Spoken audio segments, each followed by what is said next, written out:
আওয়ামী লীগ সভানেত্রী শেখ হাসিনা সহ শেখ পরিবারের সবাই এখন আসামি। হত্যা, গুম, খুন, অর্থ আত্মসাৎ, টাকা পাচার, ভোট জালিয়াতি, রাহাজানি, ক্ষমতার অপব্যবহার সহ নানা অভিযোগে দেশের বিভিন্ন স্থানে তাদের বিরুদ্ধে মামলা হয়েছে। এসব অভিযোগে মাখালার পর ব্রিটিশ মন্ত্রী টিউলিপকেও ক্ষমতাচ্যুত হতে হয়েছে।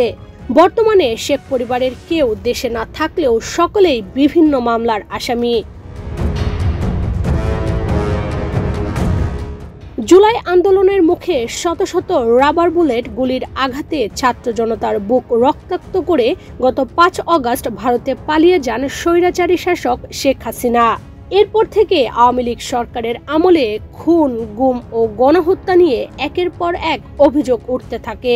এরই ধারাবাহিকতায় গত বছরের ১৩ অগস্ট রাজধানীর মোহাম্মদপুর থানায় প্রথম হত্যা মামলা দায়ের করা হয় তার বিরুদ্ধে।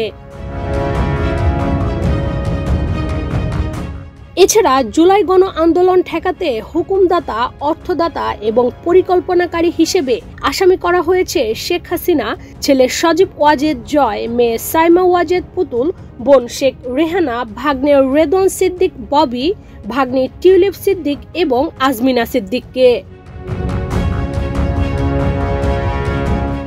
গতকাল পর্যন্ত শেখ হাসিনার নামে মামলা দায়ের হয়েছে ৫০৫টি। থানা ও আদালত ছাড়াও আন্তর্জাতিক মানবতা বিরোধী অপরাধ ট্রাইব্যুনালে ২৩৫টি অভিযোগ দাখিল করা হয়েছে। এর মধ্যে ৮৯ জন নিহত, গুমের শিকার ৭৮ জন, আহত ৪৯, অন্যান্য ১৯টি অভিযোগ রয়েছে। এছাড়া ক্ষমতার অপব্যবহার ও দুর্নীতির কারণে দুদকে ৭ মামলা হয়েছে শেখ হাসিনার নামে।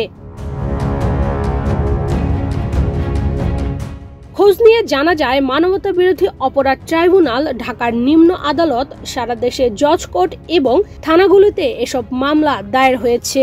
এগুলোর প্রধান আসামি করা হয়েছে শেখ হাসিনাকে। এরপর পর্যায়ক্রমে পরিবারের অন্য সদস্যদের মামলার আসামি করা হয়েছে।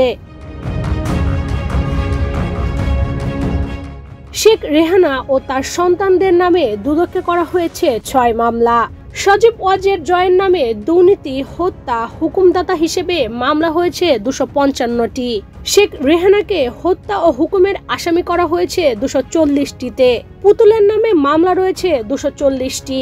রিদওয়ান সিদ্দিকের নামে ১৪৫টি। শেখ রেহানার বড় মেয়ে টিউলিপ সিদ্দিকের নামে ১২৫টি এবং ছোট মেয়ে আজমিনা সিদ্দিকের নামে মামলা হয়েছে ৯৬টি।